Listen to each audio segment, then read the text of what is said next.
Hi everyone and welcome to Cajun Community Church. Good morning, good afternoon, good evening, whatever time you're watching this video. I hope that you were blessed and welcome. My name is Nseko and today I'm going to be doing our preach. So David had asked me if I'd be interested in preaching this Sunday, and without hesitation I was like, yeah, great, sure, let's do this. However, as time grew closer, I actually started to doubt whether I should or not do the talk. And if truth be told, I was actually going to call David a couple of weeks ago and suggest that perhaps somebody else do the preach. And thinking back, I'm so used to being in front of the camera, whether it's service leading or worship leading, but not so much with preaching. But I thought to myself, come on, Nseko, it's good to come out of your comfort zone every now and then because we cannot grow if we become so complacent.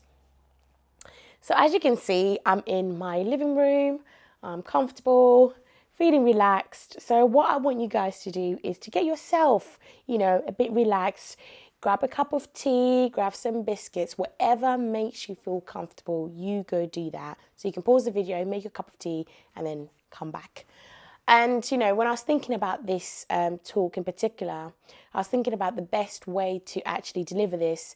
And I concluded that it would be best to be honest with you guys on my journey that I've been with the subject that we'll be looking at today that I've titled When All Hope Seems Lost.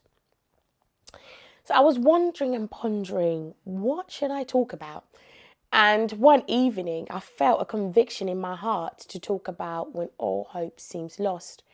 And right at that instant, I remember feeling so overwhelmed with emotion. I had tears in my eyes. And I feel as if that's because for the past few years, since I left university really, I've had many experiences where I felt as though all hope has seemed lost. And I felt that sense of hopelessness. Now, hopelessness in the dictionary is defined as feelings of despair. And I've definitely felt that feeling of despair when nothing seems to be working out as you planned it to be.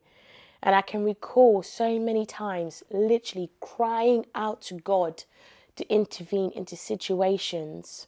When I finished university and not finding a job to match my qualifications, or, quite frankly, the jobs that I were getting were not just quite well paid enough. I remember crying out to God, please, God, let there be a breakthrough. And I can remember filling up countless amounts of job application forms and feeling not worthy enough because for a long period of time, it was application after application, and it felt like I was getting close to the jobs, being invited for the interview, being the last two or whatever, and then just being rejected. And after a while, that had such an impact on me. It just made me feel like I was not worthy, of finding a job and that nobody wanted to employ me. Or if I look at Will's work situation, being a musician, having opportunities appear to open, but then things just not falling through as we had planned. And in those times where I felt that sense of hopelessness, I've actually questioned, am I saying the right prayer? Is God hearing me? Has anyone been in that situation where you literally feel like you're clinging on to God to change your situation, but nothing actually happens? And for me and for us, me and my husband, one of the most recent time that we felt this sense of despair was nearly 2 years ago when we had unfortunately lost our baby. I had a miscarriage. And I remember before going in for my checkup, crying in bed, crying out to God that everything would be okay. And when we found out that we lost the baby, I literally thought, that is it. That was just the last straw for me. I just had enough. And I remember I felt so angry with God and I felt so let down by him to the point where I didn't actually see the point of praying, because in my mind, I thought that if God already knows what is going to happen, my prayer surely was not going to change the situation. And in hindsight, that was actually the wrong attitude to have. Because in 1 Thessalonians 5:17, it says that we should pray without ceasing. But at that time, I just felt so hurt and so abandoned by God that even the thought of people praying for us during that time did not make me feel any sort of comfort. If anything, it made me feel the complete opposite. But looking back, God was actually watching over me.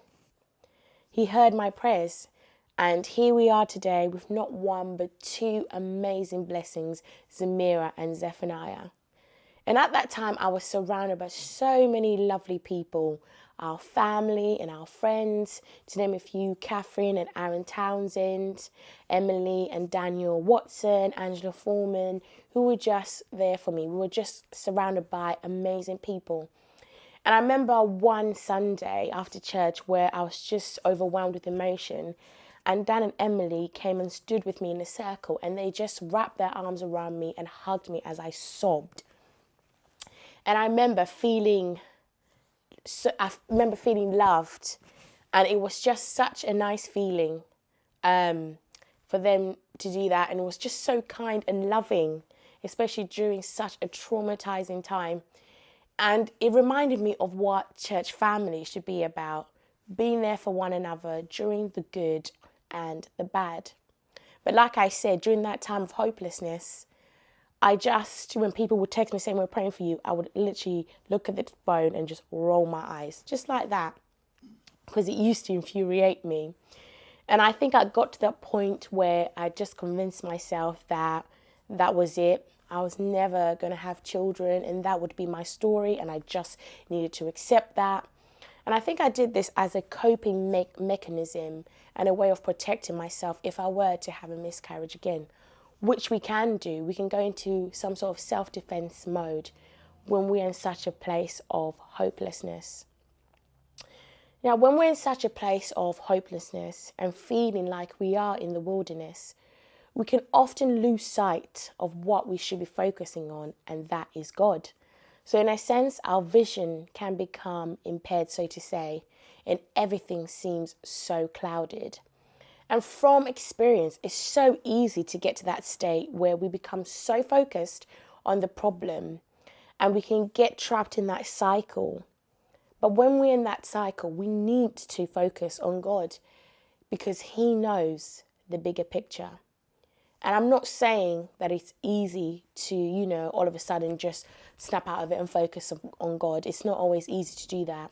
But we need to do that because sometimes when our focus is just not aligned with God's plans, we can miss out the blessings. And I was reading somewhere as I was preparing for this talk that perhaps if Moses hadn't noticed the burning bush, he might have missed out on the miracle had he been too focused on himself. Now, life has a way of working out, and things we don't expect happen, For example, like COVID. I would never have thought that we would still be in this situation nearly a year later. We're in lockdown. I just wouldn't have thought that.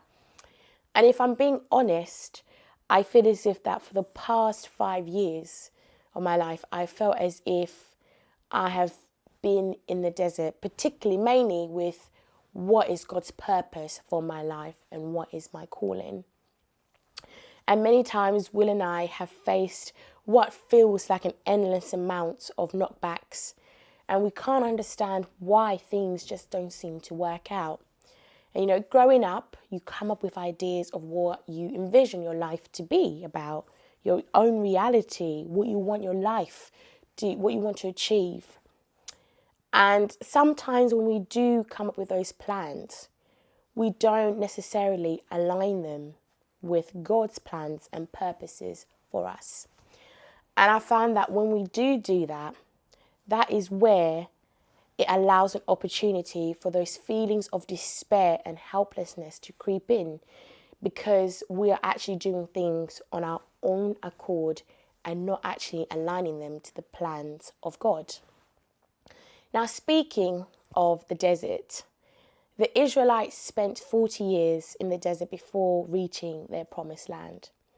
Can you imagine having to wait that long wouldn't you not have lost hope? I think I most likely would have. But you know what? God knew what he was doing. And during that time, the Israelites had to become really reliant and totally reliant on God. And it says in Exodus chapter 17 that the Israelites grumbled against Moses because there was no water. And he said to them, "Why do you quarrel with me? Why do you put the Lord to the test?" And later on, we know that God told Moses to strike a rock and that water will come out of it. And in those times of hopelessness, despair, need, and desperation, I want to remind you, and also myself included, that although it might seem as though God is far away from you, God is not far away from you. And just like with the Israelites in the desert, he never left them alone. And he will never leave you, nor will he forsake you. Tony, a couple of weeks back, read the scripture from Jeremiah 29:11 that says, "For I know the plans I have for you, declares the Lord. Plans to prosper you and not to harm you. Plans to give you hope and a future." God's plans for us is for us to prosper. So when you are in that desert and you feel as if you're having to make it through on your own, remember, you are not on your own. God is with you. And this is what we actually need to cling onto when we're going through our trials. And don't get me wrong, sometimes I do go back to that place where my vision is so blurred, I can't seem to see what God is trying to do. And all because personally for me, it feels like it's taking far too long. And actually, that's not a good place to be in. Because when we get into that place, I've noticed from my experience that I start to build up feelings of resentment and all sorts of ungodly feelings, which actually can push you away further from God. But I'm trying to work at it. I'm on that journey. But God provides for our every need, and he will do it like he did for the Israelites. Numbers 23:19 says, "God is not human that he should lie, not a human being that he should change his mind. Does he speak and then not act? Does he promise and not fulfill?" I love that verse because it's a reminder that whatever God has promised you, whatever promises he's spoken to you, he will fulfill those. Now, this might not be in our timing. And, when all hope seems lost, God's promises are faithful. And I have decided that I have to make a daily choice to trust God.